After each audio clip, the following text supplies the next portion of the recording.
This is Greenwood's Legal's Employment Law Nowcast, episode 12.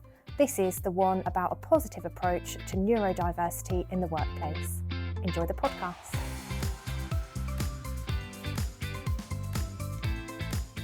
Hello and welcome to the latest episode of our Employment Law Nowcast. You'll see we're still doing something a bit different. If you've watched us over the last couple of episodes, you'll see that Keith brought you the case law quiz. If you haven't watched it, I would highly recommend it. In this episode, I'm going to be passing over to John Macaulay, who covered a really important topic at our Employment Law Now live event, which is how to take a positive approach to neurodiversity in the workplace. And when I hand over to John in a moment, you'll see that he talks through some of the kind of practical steps and reasonable adjustments that employers can make to accommodate their neurodiverse workforce. As I say, it's really interesting and I hope you find it informative.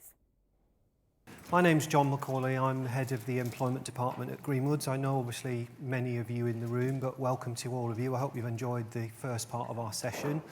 I'm going to be talking to you today about neurodiversity in the workplace, and in particular trying to adopt a positive approach in that area. Now, the first thing I think I'd like to say to you is I'm obviously approaching this as a lawyer. I'm not an expert in neurodiversity, and indeed I'm sure there's many people in the room who have more experience of neurodiversity than I do, either because you yourselves identify as neurodivergent or you have family members or friends or colleagues who identify as neurodivergent. But what I wanted to do in this session is just give a broad overview of the topic for those of you who aren't as familiar with the area, and then also look at two things. One is how you as businesses stay on the right side of the law when dealing with employees who identify as neurodivergent. But most importantly in this session, hence the positive approach, is how you as businesses can potentially harness the benefits which those employees who identify as neurodivergent can actually bring. So that's really the purpose of things. So let's just have a think about some definitions. So neurodiversity, for those of you who aren't familiar with it in any great detail, is really just the natural difference in the way brains function. And one of the key experts in this area sort of coined the phrase that we have to admit that there is no such thing as the standard brain, that every single brain will be wired differently. We will all think about things differently. We will all process, communicate, deal with sensory information in a different way to the next person.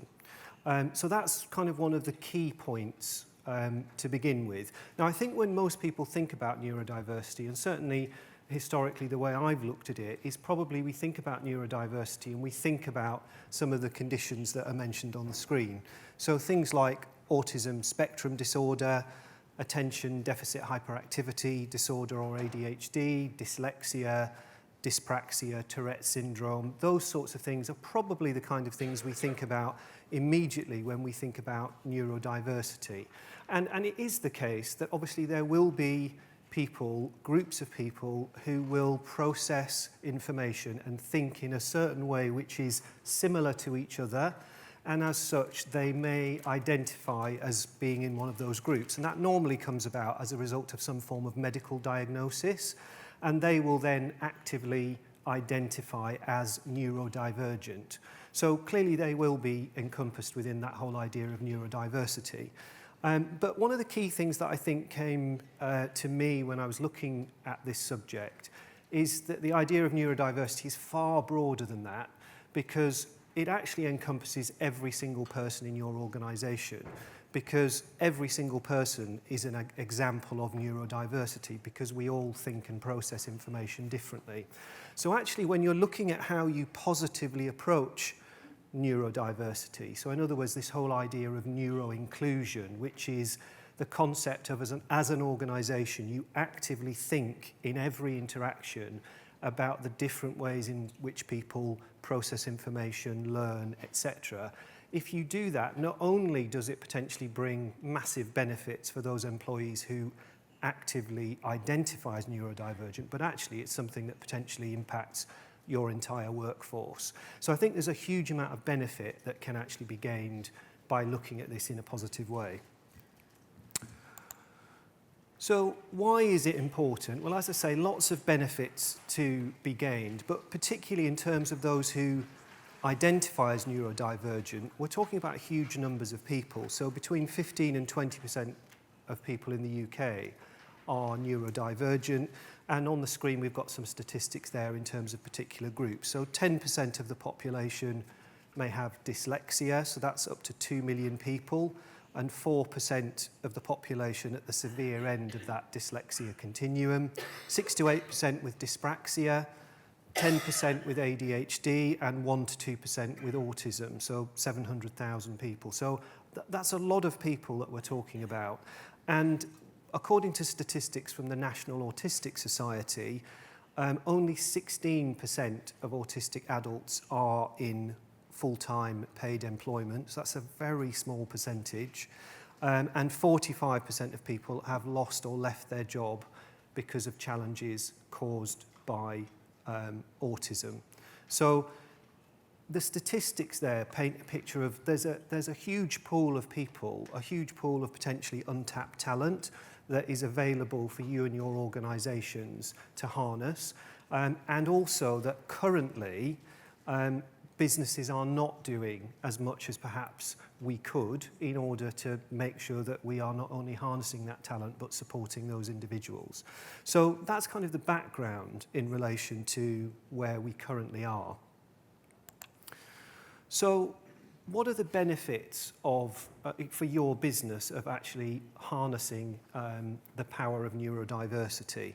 So there's a number of obvious ones. So economic benefits. So neurodivergent people do think differently, but that allows for a very diverse workforce, an innovative workforce, and you do then have true diversity of thought. And I'm sure all of our organisations will aspire to value diversity.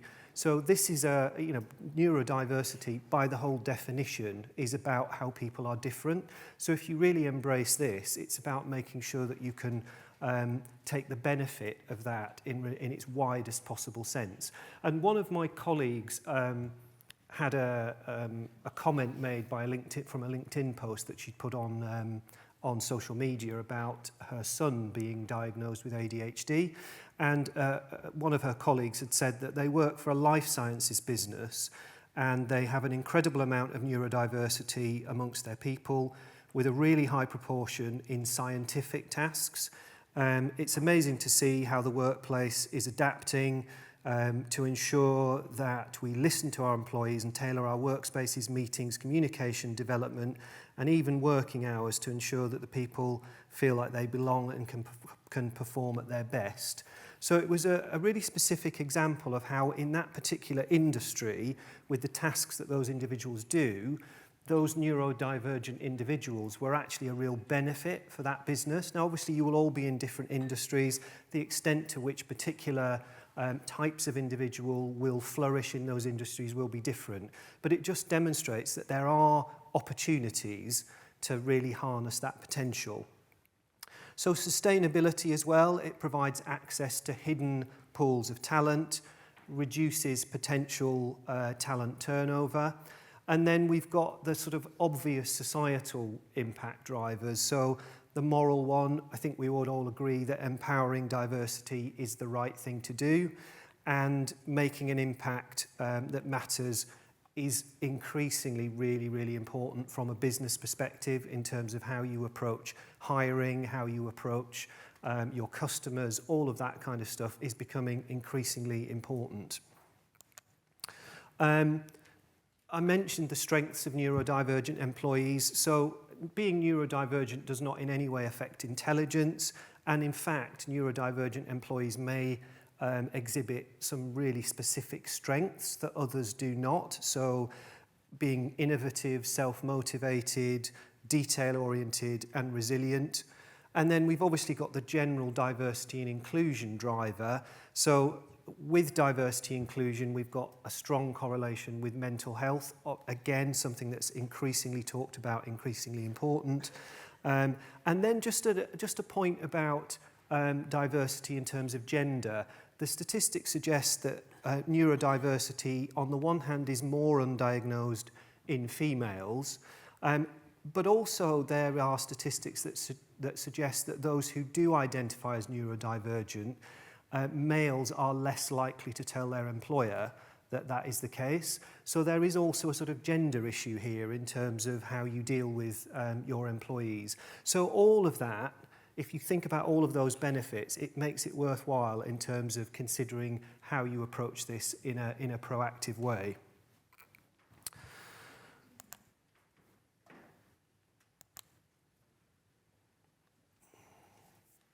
So, just in terms of the legal side of things. So as I say, I'm approaching this topic as a lawyer, but then looking at how we can make sure we stay on the right side of the law, but also ensure that we approach things in a positive way. So I think it's important that we just talk a little bit about how the idea of neurodiversity and employment law kind of fit together.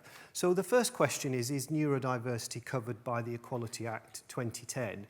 And in typical lawyer fashion, the answer to that is it depends. By its definition, what we're basically saying is all of us are neurodiverse. Now, the question really from an employment law perspective is if you are dealing with a particular employee, are they likely to be covered by the Equality Act in the sense that they may have a disability, and therefore that triggers all of the duties in relation to employees who have a disability. Now, the question of when somebody tips into that category of being covered by the definition in the Equality Act is a question of degree. So many of you will obviously be familiar with the definition of disability. So if somebody has a physical or mental impairment that has a substantial and long-term adverse effect on somebody's ability to carry out normal day-to-day activities, they will be disabled under the meaning of the Equality Act. So immediately you can see that probably a lot of the people who identify as neurodivergent because they identify as belonging to one of the groups that I mentioned, so having ADHD, having autism, may well be covered by the Equality Act. But not necessarily all of them, because obviously you could have somebody who has very, very mild dyslexia. They may identify as neurodivergent, but that might not be sufficient to cover the definition of disability. But in many cases it will. However, you will have, as I mentioned, all kinds of different people in your organisation, all of whom are examples of neurodiverse ways of thinking, but they won't necessarily be covered by the Equality Act. So that's the first question is the person that you're currently dealing with covered by the Act? One of the things that is really key in relation to this is the question of knowledge. So how you manage an employee who identifies as neurodivergent really requires you, first of all, to know that. So in most cases, in many cases of disability discrimination, you can't, as an employer, be liable for that if you don't know, or you oughtn't to have known, that the employee was disabled. Now, obviously, if you know, because the employee has told you, that's fine. You'll be familiar with that point. However, if the employee hasn't told you, you can still be liable for disability discrimination if you ought to have known. Now, that's quite tricky. So it does raise a question about making sure that you're alive to facts and circumstances which could suggest that someone may be neurodivergent. So it is a difficult area, and there are cases which demonstrate that even for individuals, they may not be aware that they have a certain condition. So there's a case called Fotheringham, which was a case of a secondary school teacher that you may have heard of. Mr. Fotheringham found that he was constantly having problems at school. He was taking time off sick, and a lot of it seemed to relate to the fact that he was very, very specific about following particular rules and procedures, etc. And so he was a real sort of stickler for making sure that everybody followed those specific set rules and procedures. And as a result of taking all of this time off, his GP and his partner suggested that he saw a psychologist, and he was diagnosed with Asperger's syndrome. Now, once he'd been diagnosed with Asperger's syndrome, he was then able to correlate that with the fact that it was that which was really causing him to focus so heavily on ensuring that he was following all of these rules, procedures, etc. So at that stage, he himself hadn't even been aware of this, let alone his employer, even though those sort of symptoms were exhibiting themselves at work. Now, he did then advise his employer. He was moved to a non-teaching role, but unfortunately, his new line manager wasn't advised of the diagnosis and wasn't told of the reasonable adjustments that were to be put in place. He ended up being dismissed and brought a successful disability discrimination claim. But it's just illustrative of the fact that if individuals themselves may not know, then you as employers have a doubly difficult task in terms of that idea of potentially constructive knowledge of somebody who is potentially neurodivergent. Now, that point about reasonable adjustments in the Fotheringham case, I think from a legal perspective, this is the key point. Because once you've identified that somebody is neurodivergent, then the question is, and the challenge for you as businesses is, what are the adjustments that you need to make legally in order to ensure that you're not liable for any kind of claim of disability discrimination? But beyond that, and I think the challenge really from this session is, do you as a business want to go further than that? And that will be a cultural question for you as to, do you go as far as the law requires you to go, or do you in fact want to go further in order to further harness that talent pool, all of the benefits that those employees who are neurodivergent can bring? Now, there will always be a tension in terms of reasonable adjustments in terms of how far you go. I always say that there will always be another adjustment in every case that you could make. The question is, at what point do you draw the line? And one of those points when you're considering this will be a legal one, am I on the right side of the law? And the other one will be a cultural one. And so it's a question of where you draw that line. Now, when you're looking at reasonable adjustments, there are a whole range of things that you can take into account. So the first one is, will the adjustment actually help? Will it lessen the impact on the individual? Is it practicable? There are financial ones, so how much will it cost? What are your business's resources? One that's often forgotten is, are there external funding? Is there external funding assistance which might be available? That's always one worth checking. Because again, if you dismiss something on cost basis without having investigated that point, you're likely to fall foul of a disability discrimination claim at tribunal. And then, to what extent will it disrupt your activities and also the nature of your business and the sector you operate in, the size of your undertaking? So all of those things will be relevant in terms of deciding whether you need to make an adjustment. Because obviously, bear in mind, we're talking about reasonable adjustments here. So the question is, there will always be an adjustment, but where does the law consider it reasonable, and therefore where do you draw that line? So that's probably the main area here when you're dealing with employees who identify as neurodivergent. But just to give you an idea of some of the reasonable adjustments, and I won't read all of these out there in your handout, but where employees have challenges with concentration and focus, which is often common to a number of the conditions that I've mentioned, so it might be having short breaks, working somewhere away from distractions, reduced working hours, use of do not disturb time, where there's challenges with social interaction, allowing plenty of time to read and complete tasks, allocating a mentor, trying to communicate in the employee's preferred way rather than the way you would ordinarily do with everybody else. Sensory challenges, so changing and replacing furnishings, items, uniform, which might cause sensory issues. So sometimes very bright colours or particular textures can cause difficulties for people who identify as neurodivergent. Reducing light or noise in the working environment. And then with time management, where there are challenges there, providing tech support, delegating work in broken up or manageable chunks, or allowing extra time for tasks to be performed in unforeseen circumstances. So all of these are examples of things that you can do. Now, obviously, as I say, there's a tension here in terms of a lot of those things are possible adjustments. There's a question for you as an organisation as to what extent can you actually put those in place from a cost perspective, from a disruption perspective, all of those things. So a lot of those things will be very, very beneficial for somebody who identifies as neurodivergent. But obviously, we don't live in an ideal world. We do have businesses to run. There is an issue about to what extent can you do those things and still make sure that your business continues to operate in the way that it needs to. So that will always be a tension.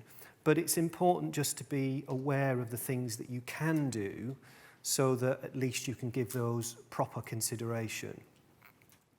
So in terms of how we look at this area and in terms of kind of concluding our thinking about it, I suppose one of the key points that came from the reading that I did is that no business has really been set up in a way that actively looks at all of the different ways in which our various colleagues, customers, etc. communicate, learn, think. That hasn't been something that has happened in the past, and this is very much something that has come to the fore in the last few years in terms of people talking openly about neurodiversity.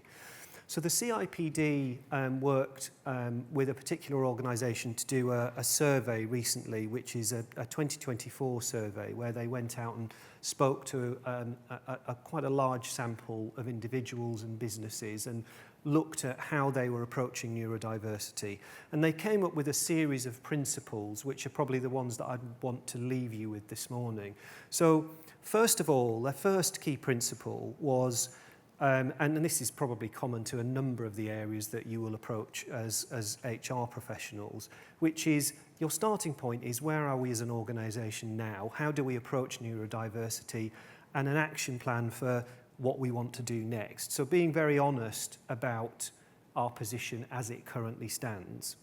And then the second point was around creating an environment in which neurodiversity can be openly discussed. So the idea of psychological safety, where people feel confident and comfortable to raise that issue. Now, we had a really good example of this in Greenwoods, where as part of our DF&I forum, we organised a sort of lunch and learn session, and two of our colleagues offered to speak on neurodiversity because they both have children who identify as neurodivergent.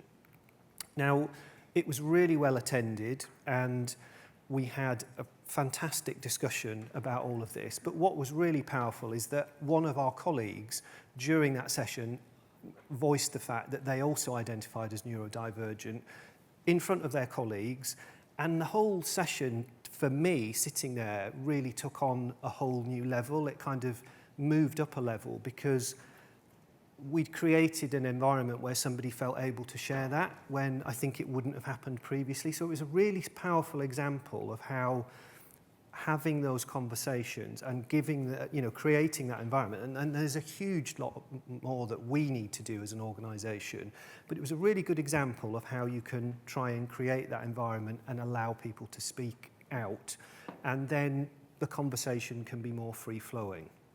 I think you then move on to the hardest part, which is trying to make sure that in all people interactions, you are considering different ways in which people think, behave, process information.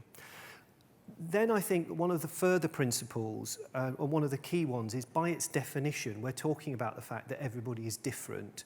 So there was an element around making sure that people can be the sort of architects of their own journey. So making sure that you're talking to them about how they want to be addressed, how they want to be interacted with, all of that sort of stuff, and not assuming simply because one person identifies as neurodivergent and you deal with them in one way, you therefore should deal in the same way with somebody else who identifies as neurodivergent.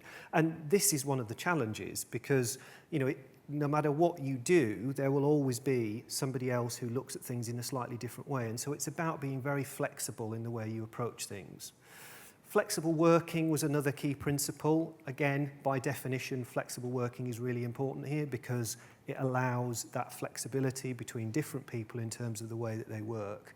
And then finally, the last couple of things were just about a general approach to well-being in terms of making sure that you're checking in with people, you're making sure that you're looking at their well-being and how your approach to those individuals is actually going. And then the final point is about empowering neurodivergent voices. So there's always a challenge here in terms of you need to make sure that you're not putting the burden of ensuring that your organisation embraces neurodiversity on those who identify as neurodivergent. Clearly, that's not their responsibility, that's your responsibility as an organisation. But equally, if they're given the opportunity to voice their thoughts, to make sure that they're involved in some of the decisions that are being made, that's a great way to make sure that you're harnessing that potential. So that's all that I wanted to say. We've only obviously had a very brief amount of time to talk about things today, but the key points, as I say, really are, for me, around the reasonable adjustment point, because that's the key area that you as businesses will need to focus on. And I think that question that you need to ask yourselves is, when you're faced with that sort of situation, managing a neurodivergent employee, to what extent do you as an organisation first of all want to make sure you're on the right side of the law, you're doing the right thing in terms of ensuring that you're reducing any risk, but also there's a question to ask as to what extent you want to or are able to go further in order to harness the massive potential that employees who identify as neurodivergent can bring.